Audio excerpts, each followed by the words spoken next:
Bonjour la chapelle. Vous allez bien? Good. Si ça va pas, ça va aller mieux. Content d'être avec vous et participer à la série sur les miracles de Jésus. Et probablement un des plus grands miracles du ministère de Jésus a été la résurrection de Lazare. Et pour trouver tout le texte autour de ce miracle-là, tu as besoin de regarder dans Jean chapitre 11, les versets 1 à 44. Alors, je ne prendrai pas le temps de lire les 44 versets là, ce matin, il y en a qui vont se reposer déjà. Là. Hein? Mais en même temps, on va aller analyser, on va aller étudier, on va aller regarder ensemble ce miracle-là et voir s'il n'y aurait pas des leçons pour nos besoins de miracle et peut-être même des surprises dans ce miracle et les miracles dans nos vies. Le miracle de la résurrection de Lazare, ça donne espoir là où il n'y a plus de vie, où tout semble mort, que Jésus est la résurrection et la vie. Et même s'il y a quelque chose de mort en toi ce matin, ça peut revivre par la puissance de Jésus. Le miracle permet certaines étapes avant que le miracle prenne place. Et les étapes qui vont précéder n'annulent pas le miracle dans ta vie. C'est possible qu'il y ait un processus avant le miracle dans ta vie. Ça ne veut pas dire que le miracle n'arrivera pas, parce que trop souvent, on semble présenter le miracle comme « voici la recette. Tu fais ça, ça, ça, miracle est arrivé. Amen, alléluia, tout le monde est heureux. » Combien est-ce qu'il y en a qui savent que ce n'est pas trop comme ça dans la vie? Hein? Et que dans ce miracle-là, on va voir qu'il y a des étapes, que le miracle permet certaines étapes dans un processus pour le miraculeux. La première chose qu'on remarque, c'est que le miracle permet quand même qu'il y ait des délais. Ça se peut qu'il y ait des délais. Et trop souvent, on a la pensée de l'instantané quand on pense au miraculeux. C'est instantané. On a prié, ça va arriver. Amen, alléluia. L'instantané. Parce que, fondamentalement, on n'aime pas ça attendre. On va se confesser ce matin-là. Combien est-ce qu'il y en a que tu regardes le micro-ondes le temps qu'il fait ton popcorn?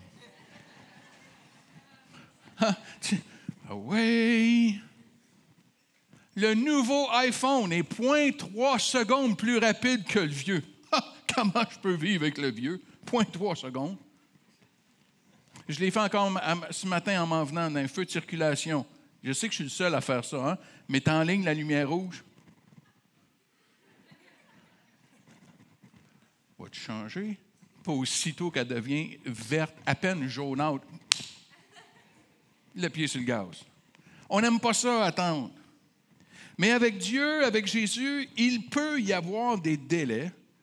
Et il y en a dans le miracle ici de Lazare. Les versets 3 à 6, ça dit « Les sœurs envoyèrent dire à Jésus, « Seigneur, voici celui que tu aimes est malade. » Après avoir entendu cela, Jésus dit, « Cette maladie n'est point à la mort, mais elle est pour la gloire de Dieu, afin que le Fils de Dieu soit glorifié par elle. » Or, Jésus aimait Marthe et sa sœur, qui est Marie, et Lazare. Lors donc qu'il lui apprit que Lazare était malade, il resta 2 jours encore dans le lieu où il était. Il vient d'apprendre la nouvelle, « Ton chum il est malade. » Il reste là pendant 2 jours. Pire que ça, dans le verset 17, ça dit « Jésus étant arrivé, trouva que Lazare était déjà depuis 4 jours dans le sépulcre. » Ça faisait 4 jours qu'il était mort. Tu comment, Jésus, tu l'as appris, puis tu arrives en retard, il y a un délai. Après la requête, ça prend encore 4 jours avant que... Il fait 4 jours qu'il est mort. Puis là, Jésus arrive. Et tu en attends d'un miracle dans ta vie.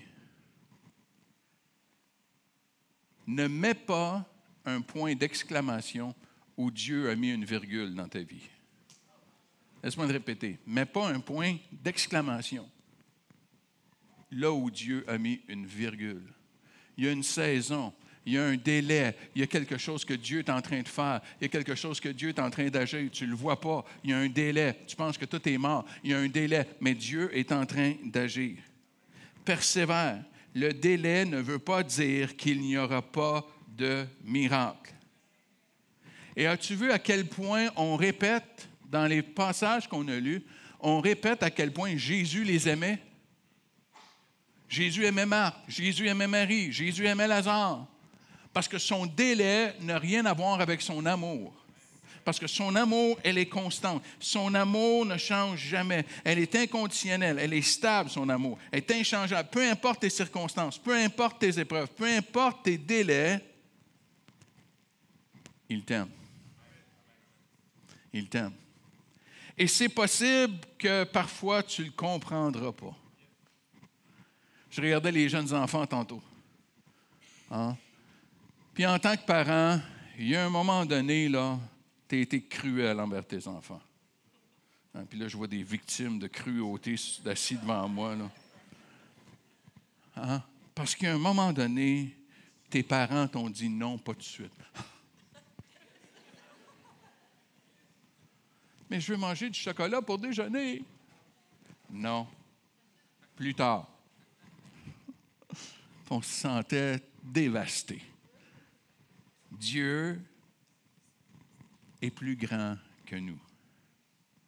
Est plus grand que nous. C'est correct de dire, je ne comprends pas le délai. Je ne vois pas de raison pour le délai. C'est correct. Mais ça ne change pas son amour pour toi. Ça ne change pas son amour pour toi. Donc, s'il t'aime, il y a quelque chose qui est en train de se faire. Il y a quelque chose qui est en train de se travailler. Et as-tu remarqué quelque chose qui n'est pas nécessairement toujours prêché, mais Jésus a dit que cette maladie était pour la gloire de Dieu. Je comprends quand des gens ils ont des dons musicaux de dire que c'est un don pour la gloire de Dieu. Ils vont faire la louange. Hein, des dons, quelqu'un qui a une belle voix, dire, ah, ça c'est un don de Dieu. Hein? Et toutes sortes de dons de Dieu qu'on va entendre, des choses positives. Mais la maladie peut être un outil de glorifier Dieu. Tu vois, même ton épreuve, même ta difficulté, même ta souffrance peut être un outil pour glorifier Dieu. On est à un autre niveau d'évangile. On est au niveau de l'apôtre Paul qui a dit que par les blessures que lui vivait, il mettait le comble aux meurtrissures que le Christ avait vécu sur la croix. C'est un autre niveau, là, de profondeur, de comprendre que même la souffrance peut glorifier Dieu. Le miracle permet le délai. Le miracle permet aussi, et j'oserais presque dire révèle aussi, la confusion, surtout la confusion théologique. Regarde Marthe, verset 21. Marthe dit à Jésus, « Seigneur, si tu étais ici, mon frère ne serait pas mort. Mais maintenant même, je sais que tout ce que tu demanderas à Dieu, Dieu te l'accordera. » Et Jésus lui dit, « Ton frère ressuscitera. » « Je sais, lui répondit Marthe, qu'il ressuscitera, elle ne comprend rien, qu'il ressuscitera à la résurrection au dernier jour. Et Jésus lui dit, « Je suis la résurrection et la vie. Celui qui croit en moi vivra quand même, il serait mort. Et quiconque vit et croit en moi ne mourra jamais. Crois-tu cela? » Elle dit, « Oui, Seigneur, je crois que tu es le Christ, le Fils de Dieu, qui devait venir dans le monde. » OK, c'est pas ça la question, là, mais bon. Sa sœur n'est pas mieux. Verset 32. Lorsque Marie fut arrivée là où était Jésus et qu'elle le vit, elle tomba à ses pieds et lui dit, « Seigneur, si tu étais ici, mon frère ne serait pas mort. » Tu vois, ils ont une confusion théologique. Ils ont une croyance, ils ont une doctrine qui empêche le miracle, qui empêche de comprendre la situation, qui empêche de vivre cette situation-là. Quelqu'un a dit, l'épreuve et la souffrance est le meilleur des théologiens. Parce que l'épreuve et la souffrance te forcent à aller plus creux. L'épreuve et la souffrance viennent ébranler toute fausse théologie, toute fausse compréhension, toute compréhension superficielle de l'Évangile et de la vie ici-bas. Si tu as vécu des épreuves, si tu as vécu de la souffrance, tu vas devenir allergique au simplisme chrétien, ces médias sociaux. Parce que tu sais que ça ne tient pas la route. Et les épreuves nous forcent à ébranler notre théologie. Le problème, ce n'est pas Dieu. Des fois, les gens disent, je ne comprends pas qu'est-ce qui se passe. Ça devrait... C'est pas Dieu qui est le problème, c'est ta théologie de Dieu qui est le problème. C'est pas lui. Lui, il n'a pas changé. C'est toi qui as besoin de changer dans ta compréhension de qui est Dieu. Et quand on vit des épreuves, ça nous amène à aller plus creux. Il faut retrouver des ancrages plus profonds. Parce que mes difficultés, mes épreuves, mes souffrances me forcent à dire, attends, il y a quelque chose là qui ne tient pas la route. La vie chrétienne n'est pas une vie sans épreuves. La vie chrétienne, c'est une vie avec Christ au milieu de mes épreuves. C'est ça la vie chrétienne. Mais parfois, on présente la vie chrétienne comme une vie que tu vas être sur un nuage, tu vas flotter, tu vas jouer de la harpe, tu vas chanter Alléluia pour le reste de tes jours. Non, non, non, pas ici-bas. Non, non, non. Non, non, pas ici-bas. Ici-bas, il va y avoir de la souffrance. Ici-bas, il va y avoir des difficultés. Donc, ta théologie va être ébranlée et ça se peut que ta théologie, et c'est correct, elle n'a pas besoin d'être parfaite, ta théologie. Même s'ils ne comprennent pas bien, ça n'empêchera pas le miracle. Le miracle permet aussi, troisièmement, les émotions. Verset 33. Jésus, la voyant pleurer, et les Juifs qui étaient venus avec elle, frémit en son esprit et fut tout ému. Et il dit, où l'avez-vous mis? Et le Seigneur lui répondit, viens et vois. Et Jésus pleura. Jean 11, verset 35, le verset le plus court de toute la Bible. Jésus pleura. C'est le plus court, mais en même temps, on dirait que c'est celui qui en dit le plus. Sur qui est Jésus. J'étais content de ce verset-là, moi. Parce que quand j'ai commencé mes études bibliques, on me demandait de mémoriser des versets. C'est drôle, dans la classe, on avait tous choisi celui-là. On en a un de fait. Jésus pleura. Jésus pleura. Jésus est tellement ému de voir ce qui se passe autour de lui qu'il s'est mis à pleurer. Tu vois, ce n'est pas un manque de foi de pleurer quand la situation est triste. Ce n'est pas un manque de foi. La situation est triste. J'ai entendu quelqu'un qui s'est fait reprendre dans les funérailles de sa grand-maman qui était chrétienne. Puis la personne, elle pleurait, puis elle dit, pourquoi tu pleures? Tu n'as pas de foi? Elle est au ciel. Oui, mais elle n'est pas avec moi, là. J'ai perdu ma grand-maman. Là. Je sais qu'elle est au ciel. Amen. Mais je peux être triste depuis l'avoir pour un temps. J'ai le droit à ma tristesse quand la situation est triste. J'ai le droit d'être anxieux et angoissé quand la situation est angoissante. Ça nous dit que dans le jardin de Gethsémani, Jésus a été saisi d'angoisse. Une angoisse tellement intense que des grumeaux de sang ont sorti de son visage. Parce qu'il était saisi d'angoisse, même que ça dit qu'il était triste à mourir. J'espère. Il était pour le crucifier. S'il n'y avait pas eu d'émotion, il est en psychose, là. Il est déconnecté de la réalité. Il est angoissé parce que la situation est angoissante. D'être en colère. J'ai le droit d'être en colère. Ce n'est pas un manque de foi d'être en colère quand il y a quelque chose qui est injuste. Et tu vois, vous avez eu le même silence qu'un matin dans la première réunion. Pleurer, angoisse, ça va, colère. Oups! Là, on a de la misère avec celui-là. Hein? Tu vois, Jésus me démontre et me donne le droit de vivre mes émotions. J'ai le droit à mes émotions. Accepte pas un évangile qui veut faire de toi un robot sans émotion. Qui veut t'enseigner qu'à être mature dans la foi, tu n'as plus d'émotion. Hein, pour les plus vieux, là, c'est que le modèle de cet évangile-là, c'est M. Spock dans Star Trek. Pas d'émotion. Pas d'émotion. Voici le modèle chrétien. Non, non, non, non. Mon modèle chrétien, c'est Jésus. C'est le seul modèle que j'ai. Et Jésus a pleuré. Jésus a été angoissé. Jésus a été en colère. Jésus a vécu des émotions et m'a dit que j'ai le droit de vivre mes émotions. La maturité spirituelle, ce n'est pas l'absence d'émotions. J'ai vu des gens pleurer dans mon bureau, pleurer parce qu'il avait vu son enfant mourir, puis il est revenu, ils ont réussi à sauver son enfant. Mais il en parlait, puis il sentait toute l'angoisse, puis il pleurait, puis il disait, je sais, si j'avais plus de foi, je ne pleurais pas. Quelle sorte d'évangile que c'est ça? Parce que mon Dieu nous a donné la capacité émotionnelle.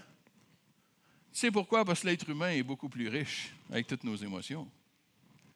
Mais aussi parce que Dieu a des émotions et tu as été créé à l'image de Dieu. Tu sais que Dieu a des émotions. Tu as eu de la misère tantôt quand j'ai parlé de colère. Hein? Mais dans la Bible, il y a 600 versets qui font référence à la colère de Dieu. 600. Et si tu regardes bien Jésus, tu vas voir qu'il y a eu quelques épisodes de colère. Pas à peu près. Là, je sais, tu penses à renverser les tables. Oui, c'est vrai. C'est vrai. Il a éclairé à la place, ça n'a pas été long. Ça nous dit qu'il a été indigné de colère envers les disciples qui empêchaient les petits-enfants de s'approcher de lui. Je ne sais pas ce qu'il a dit, je ne sais pas comment il les a regardés, mais ils ont tous eu peur, là. Il faut que je prêche le prochain passage. Prêche-les pas, toi. Toi, tu as toujours tendance à me voler mes affaires. C'est fâchant. Jésus dit, « Malheur à celui qui fait mal à un enfant, vaudrait mieux y attacher une meule autour du cou et le jeter au milieu du lac. » Vois-tu l'image? Qu'est-ce que Jésus est en train de dire là? C'est sa colère envers ceux qui font mal aux enfants. Pas dit qu'il l'a fait. Mais tu vois, Jésus exprime sa colère. C'est pour ça que l'apôtre Paul a dit, dans ta colère, ne pêche pas. La colère n'est pas péché. Tu as le droit à tes émotions. Tu as le droit de vivre tes émotions. Mais en même temps, ici, Jésus a pleuré. Et moi, ça m'a questionné parce que je me suis dit, Jésus, pourquoi tu pleures? Tu vas le ressusciter. Arrête de pleurer puis ressuscite-le. Perds du temps, là.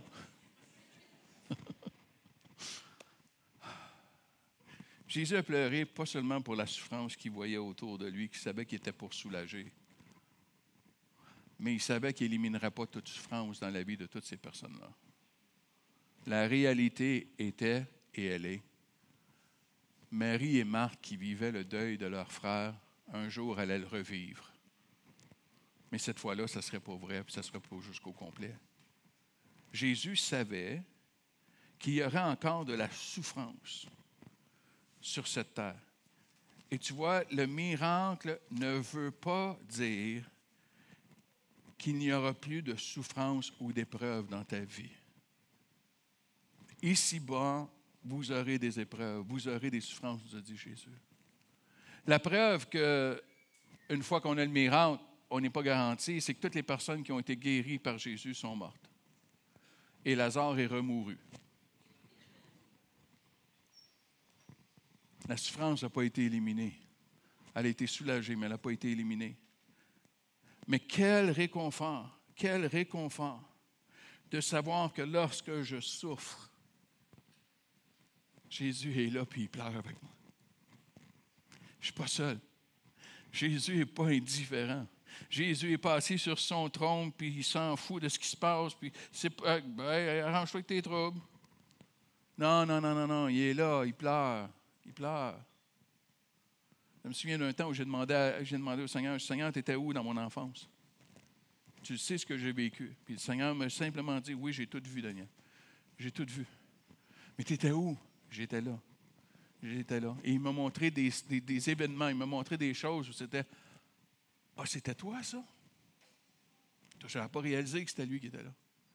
Mais j'ai dit, quand tu regardais ce qui se passait, puis j'ai juste senti le Seigneur me dire, je pleurais, Daniel. C'était pas ce que je voulais pour toi. Je pleurais. Le réconfort de savoir que je n'étais pas seul, qui est là à mes côtés, qui pleure avec moi, qui n'est pas indifférent. Le Psaume 23 me le dit, quand je marche dans la vallée de l'ombre de la mort, je ne crains aucun mal, car tu es avec moi. Tu es là avec moi. Et tous les miracles ici-bas sont temporaires, mais le seul miracle éternel, c'est mon salut et ma vie éternelle avec lui là-haut. Et c'est là ce que Jésus est en train de dire. Je suis la résurrection et la vie. Celui qui croit en moi ne mourra pas. Ne mourra pas parce que nous avons la vie éternelle. Mais le miracle peut permettre des obstacles. Les versets 39. Jésus dit, ôtez la pierre. Et Marthe, la sœur du mort, lui dit, Seigneur, il sent déjà, car il y a 4 jours qu'il est là. Et Jésus lui dit, ne t'ai-je pas dit que si tu crois, tu verras la gloire de Dieu? Et ils ôtèrent donc la pierre. Pour la résurrection de Lazare, il fallait enlever la pierre. Il fallait enlever un obstacle qui empêchait le miracle. Et je me suis posé la question, mais c'est quoi les obstacles dans ma vie qui empêchent le miracle? Est-ce qu'il y a des obstacles dans ma vie? Et tu as remarqué que la pierre qui était là, c'était pertinent parce que ça ne sentait pas bon. Ça sentait la mort. Et je me suis dit, y a-t-il des obstacles dans ma vie qui font en sorte que ça l'empêche le miracle? Y a-t-il des pierres qui ont besoin d'être enlevées dans ma vie? Et quand j'ai commencé à réfléchir, j'ai dit, des fois, c'est la pierre des circonstances. Parce qu'on regarde dans nos circonstances, on regarde autour de nous, puis c'est impossible. C'est l'impossibilité. Et mon raisonnement humain peut être un obstacle. Pas eu d'emmène, mais c'était bon, ça.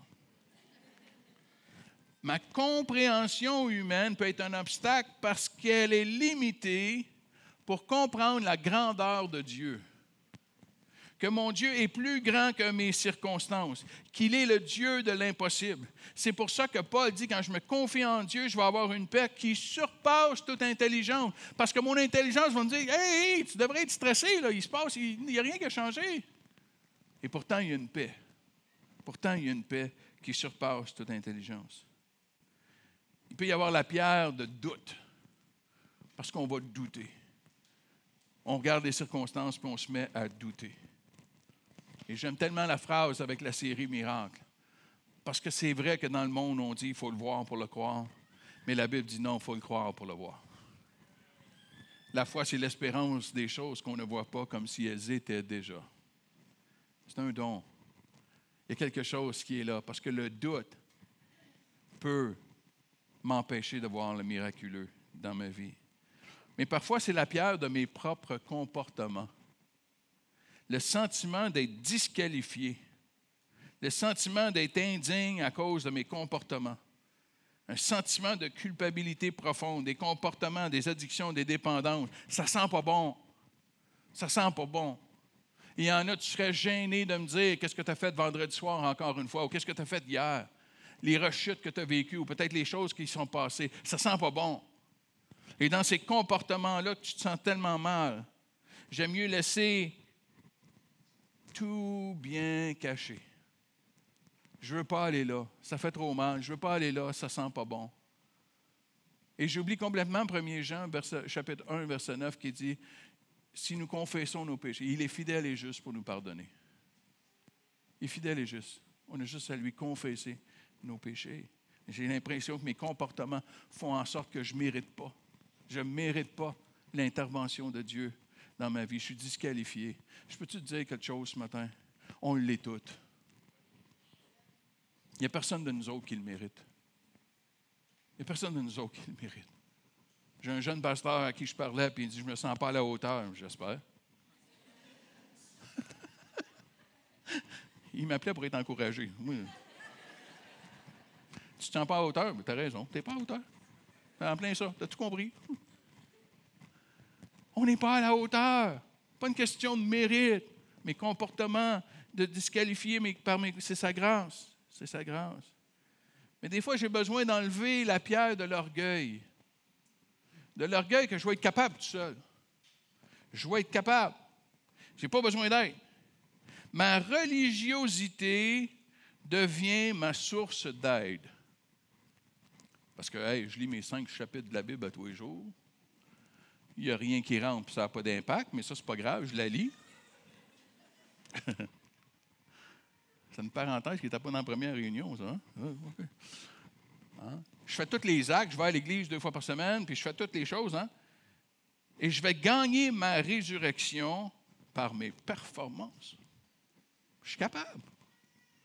Quand j'ai 41 ans, à 41 ans, j'étais à l'université pour devenir thérapeute. Puis, parce qu'on veut devenir thérapeute, ils nous disent, il faut que tu ailles en thérapie. Voyons donc. Je vais devenir thérapeute, là. Hein? Puis, je m'excuse, mais je suis pasteur. Fait que c'est clair que je n'ai pas besoin de thérapie, moi, là. Voyons donc. Qu'est-ce que je vais faire en thérapie? Hein? Et en thérapie, il y a quelque chose qui a émergé dans mon cœur. Il y a une blessure qui était là et qu'elle ne sentait pas bonne. Ouf! Puis elle était douloureuse. Puis elle était creuse. Puis elle était souffrante. Puis je me souviens quand ça a émergé, comment je me suis senti, puis je me suis senti envahi, puis ça sentait la mort, ça sentait pas bon.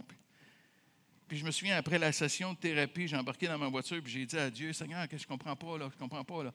Ça fait 20 ans que je marche avec toi, là, je suis dans le ministère depuis plusieurs années, puis on n'a jamais adressé ça dans mon cœur. On n'a jamais été là, ton Saint-Esprit n'a jamais été là dans mon cœur. Puis le Seigneur m'a juste dit, Daniel, tu n'étais pas prête. Tu ne me faisais pas assez confiance. Tu te basais sur tes forces. Il y avait une pierre de religiosité qu'il fallait qu'il soit enlevée. Vous dites, Seigneur, OK, tu vas aller là aussi. Là. Tu vas aller là aussi. Je ne sais pas s'il y en a qui ont déjà vu, peut-être tu l'as sur ta voiture, tu iras l'enlever tantôt, c'est pas grave. Mais il y en a qui avaient des plaques sur la voiture. God is my co-pilot. Dieu est mon copilote. Tu n'as rien compris à l'Évangile. Dieu n'est pas le copilote. Il est le pilote, le propriétaire de l'avion, le propriétaire de la compagnie aérienne. Il est propriétaire de tout. Mon orgueil, ma religiosité, mes efforts. Mais je pense que la plus grande pierre, la plus grosse pierre dans bien des vies, c'est la honte. La honte. J'ai tellement vécu d'épreuves. J'ai tellement vécu de souffrance, j'ai tellement vécu d'abus. Ça sent pas bon, c'est tout infesté, c'est tout sale, c'est pas bon. Puis je veux tout cacher, je veux pas voir ça. Je veux tout enfermer. C'est fini, ça. J'étais un enfant, puis là, je suis un adulte, puis c'est fini, ça. Puis on met la pierre qui est là. Je ne mérite pas d'être aimé. Je ne mérite pas d'être important ou d'importante pour Dieu. Et c'est tellement faux. C'est tellement faux. La culpabilité, c'est que j'ai commis une erreur. La honte, c'est que je suis une erreur. Et ça, c'est faux. Parce que le psaume 139 me dit que je suis une création merveilleuse. Tu as été voulu et désiré par Dieu. Tu as peut-être été une surprise pour tes parents. Tu as peut-être été un accident pour tes parents. Tu as peut-être été « Oh! » pour tes parents. Mais Dieu, lui, t'a désiré. Et Dieu t'a donné la vie et il t'a créé à son image. Et tu es une créature merveilleuse ce matin. Tu as le droit de vivre. Tu as le droit d'exister. Tu as le droit. Parce que Dieu te le donne. On ne te l'a peut-être pas donné, mais Dieu te le donne, ce droit-là. Est-ce qu'il y a une pierre dans ta vie qui a besoin d'être enlevée ce matin? Tu dis, oui, mais comment on l'enlève, la pierre? Tu as vu que ce n'est pas Jésus qui l'a enlevé, hein? C'est pas Jésus qui l'a enlevé. C'est pas Lazare non plus. Il est mort. On ne peut pas l'enlever. Il y a des gens qui sont venus enlever la pierre. Et tu vois comment on enlève la pierre? C'est simplement en disant oui. Oui. Il y a une pierre qui est là. Puis oui, j'acquiesce qu'elle a besoin d'être enlevée. Je vais avoir besoin d'aide pour qu'elle soit enlevée. C'est correct. Mais j'accepte. Dans les 12 étapes des alcooliques anonymes, la première étape, c'est « j'ai un problème ». L'admission que j'ai un problème. C'est ça, enlever la pierre. C'est ça, de commencer le processus d'enlever les pierres dans nos vies. De simplement admettre mon besoin. J'y arrive pas. J'y arrive pas tout seul. Je le sais que ça sent pas bon. Puis j'ai besoin d'aller là avec Jésus. Et le miracle permet de revivre. Verset 43. Ayant dit cela, il cria d'une voix forte, « Lazare, sort. » Et le mort sortit. Lazare, sort. Et tu sais pourquoi il a dit « Lazare, sort » ? Parce que s'il n'avait pas spécifié Lazare, tous les morts seraient sortis.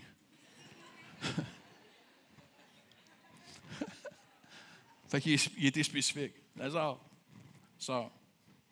Malgré le fait que Lazare il est mort depuis 4 jours, ça n'a pas empêché Jésus de ramener la vie et de faire revivre Lazare. Et c'est la même chose pour toi et moi aujourd'hui. Il peut y avoir des endroits dans ta vie que c'est la mort, ça ne sent pas bon, il n'y a plus d'espoir. Tu dis, c'est impossible. Il n'y a plus de possibilité. Mais il demeure le Dieu de l'impossible et il peut ramener la vie là où il y a la mort en toi.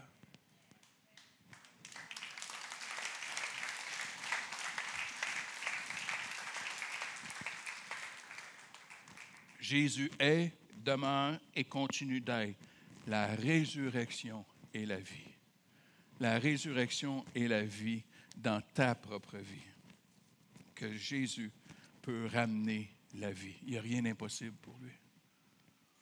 Tu as peut-être l'impression que c'est mort. Mais Jésus peut ramener de son souffle la vie. Il peut ramener la vie.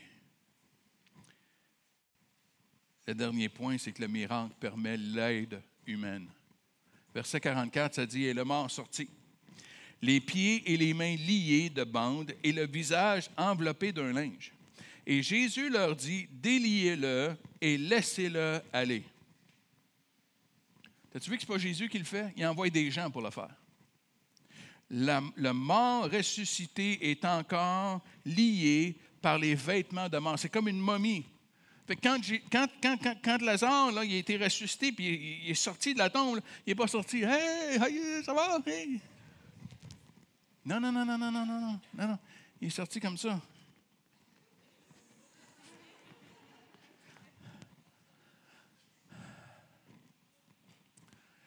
Puis il y en a dans ta vie chrétienne, là, tu as l'impression que c'est comme ça que tu avances. Il y a tellement de vêtements de mort autour de toi. Il y a tellement de vêtements de mort qui te tiennent liés. Et Jésus envoie des gens pour libérer et délier Lazare. Et Jésus le permet encore aujourd'hui. Jésus est le seul qui donne la vie. Il n'y a aucune thérapie qui donne la vie. Aucune.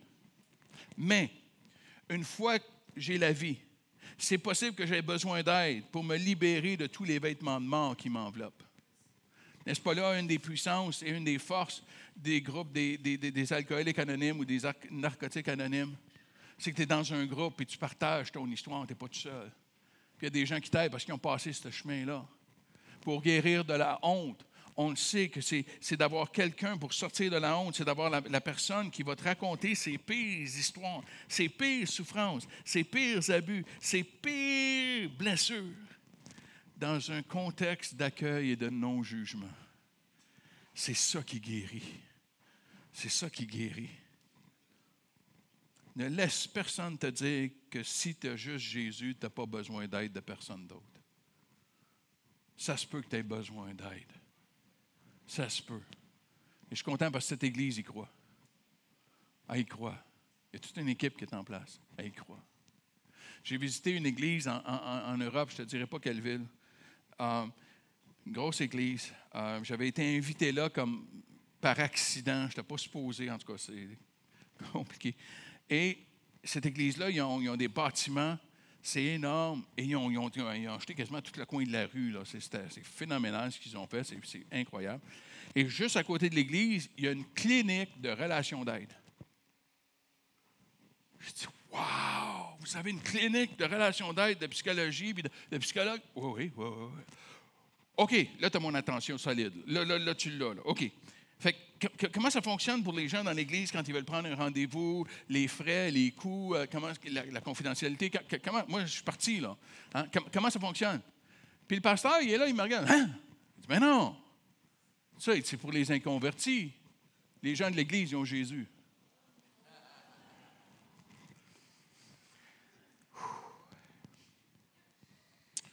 Puis je pense que ma réaction, elle a paru. Ils ne m'ont jamais réinvité. Ils ont dit, lui, il est dangereux. Il est dangereux. C'est quoi ça? C'est correct que tu aies besoin d'aide. Reste pas tout seul dans ta souffrance. Reste pas tout seul. Encore, tu dis, je crois en Jésus. Je sais que j'ai la vie, mais je suis encore pogné. Reste pas tout seul. Reste pas tout seul. Le miracle permet qu'il y ait la place pour l'aide humaine.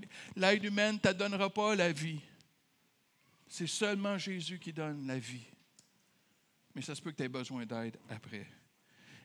C'est ce que Saint Augustin a dit. Et si tu m'as entendu prêcher dans les derniers 10 ans, tu sais que tu as entendu cette citation-là parce que je l'ai dit quasiment dans tous mes messages. Même un message sur la dîme, je pense que je serais capable de le dire.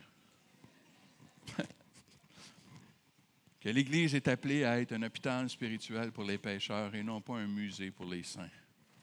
De retrouver une communauté qui guérit, une communauté qui soutient, une communauté qui s'aide, une communauté qui s'aime, assez pour s'aider. As-tu besoin d'un miracle ce matin? As-tu besoin de résurrection et de vie ce matin? Peut-être qu'il y a des délais, tu dis, ça fait longtemps que je prie pour ça, puis il n'y a rien qui se passe. Lâche pas, baisse pas les bras.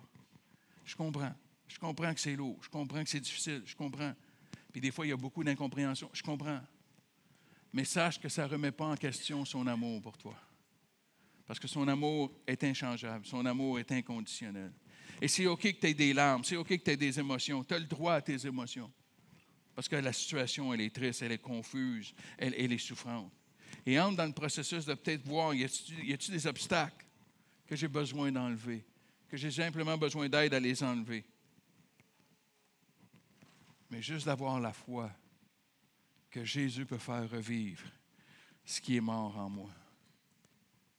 Que je pense qu'il mérite juste d'être mort, qu'il ne mérite pas de vivre. Tu sais qu'il y a des gens qui ont été tellement massacrés qu'ils ne croient pas qu'ils peuvent être aimés. Ah, reste pas dans cette mort-là. Je sais que ça ne sent pas bon. Je sais. Peut-être que tu es allé dans des bas-fonds, dans les dépendances, dans toutes sortes d'abus. Ça ne sent pas bon. Mais il est celui qui amène la vie et la résurrection.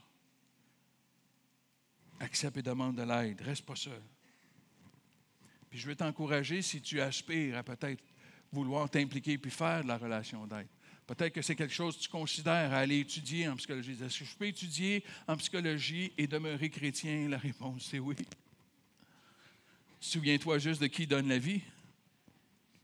Et souviens juste de ton rôle d'enlever les vêtements de mort. Mais je veux t'encourager parce qu'il y a des gens qui ont besoin. Je veux t'encourager dans ça. Mais surtout, versets 25 et 26, Jésus lui dit, « Je suis la résurrection et la vie. Celui qui croit en moi vivra quand même, il sera mort. Et quiconque vit et croit en moi ne mourra jamais. » Crois-tu cela ce matin? As-tu cette assurance de la vie éternelle ce matin? D'avoir dit oui à Jésus. Seigneur, j'ai besoin de toi. Tu vois, c'est ça d'enlever la pierre. C'est juste de dire, j'ai besoin de toi. Oui, mais je ne comprends pas tout dans l'Évangile. Je ne comprends pas tout cette affaire-là à propos de Jésus. Ça fait plus de 40 ans que je suis avec Jésus et je ne comprends pas tout. Mais je comprends ceci. Lui seul est la source de vie que j'ai besoin. Ça, je l'ai compris. Ça, je l'ai compris. Je ne comprends pas tout. Mais j'ai compris que j'avais besoin parce que seul, je suis mort. Ce matin, tu peux ouvrir ton cœur là où tu es. Est-ce qu'on peut courber nos têtes ensemble?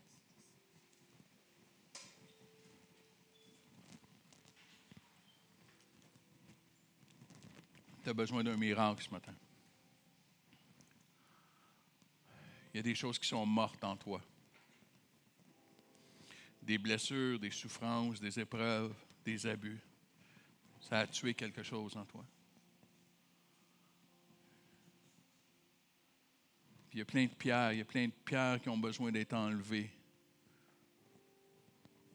Et ce matin, je veux prier pour toi, pour t'aider justement à enlever les pierres.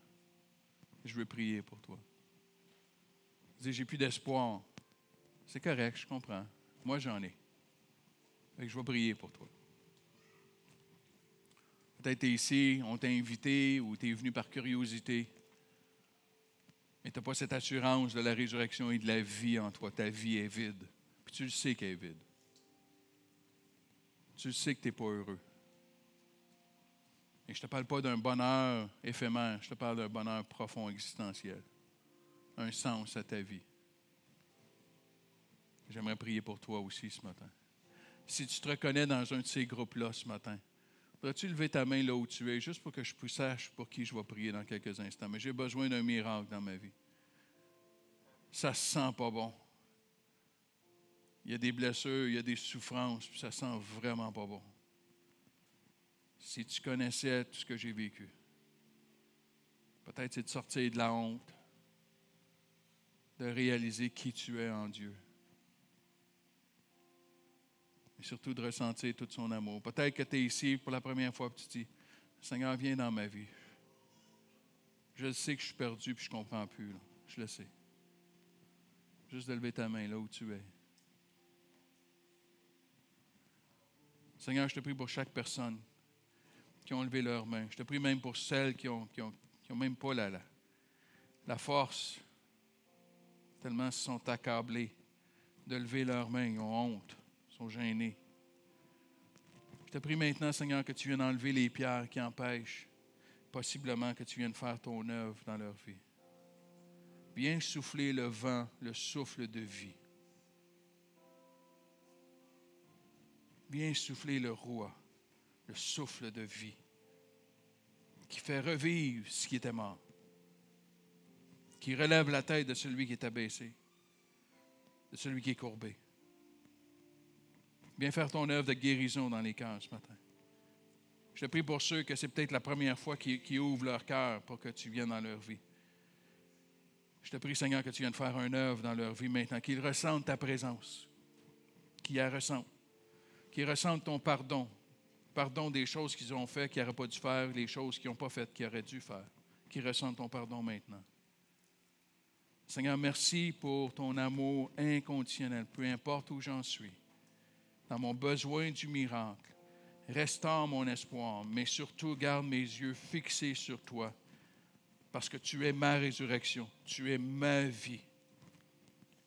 Et c'est toute l'éternité qui m'attend. Là où sera ma vraie délivrance de toutes les épreuves d'ici-bas. Mets ta main sur chacun de nous, je te prie, en ton précieux nom, Jésus. Tout le monde a dit Amen et Amen. Est-ce qu'on peut se lever ensemble et aller dans la louange pour proclamer notre Dieu?